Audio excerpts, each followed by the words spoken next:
नमस्कार प्रणाम। हम अपन सभी दर्शक बंधु के हाथ जोड़ के नमस्कार प्रणाम कर रहल बानी। काहे कि रउआ सामने एक जबरदस्त गीत भेज रहल बानी।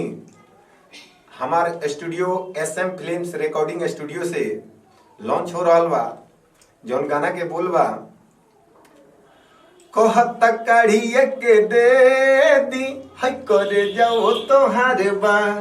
कहत काढ़िए के दे दी है करे जाओ तोहारे बा। It is very best song है। आप इसे देखें, सोचे समझे और आपसे यह काइंडली रिक्वेस्ट है कि यह जो गाना है अरविंद उजाला जी का गीत है और अरविंद उजाला जी रिकॉर्डिंग स्टूडियो SM फिल्म से उनका गाना रिकॉर्ड हुआ है, जो मैं खुद किया हूँ। और उस गाना का जो वीडियो बन रहा है उसका मेन लीड रोल हमारी निशा जी कर रही हैं। अब निशा जी के माध्यम से भी कुछ इस गीत को सुना जाए, इनको कैसा लगा। और आपको यह गीत जब वीडियो बनकर जाएगा तो आपको अब कैसा लगेगा वो आप बताएंगे कमेंट के माध्यम से। अभी तत्काल में हमारे निशा जी से आप इस गाना के बारे में सुने।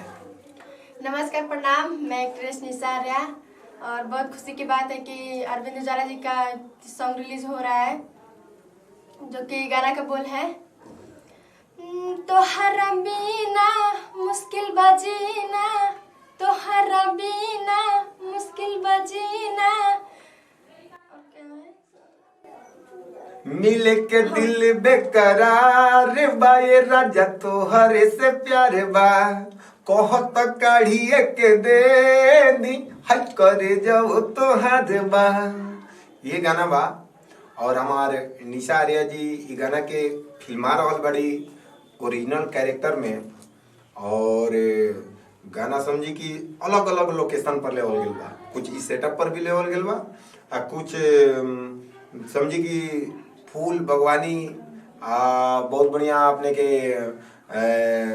समझी ना कि देहात के कुछ हाई सोसाइटी वाला लोकेशन पर लेवल गेल बा। बड़ा बढ़िया लाग रहा बा। एगो ये ना 4 गो गाना शूट भेल और उहे शूटिंग पर से हमनी अभी यहाँ आयल बनी जा।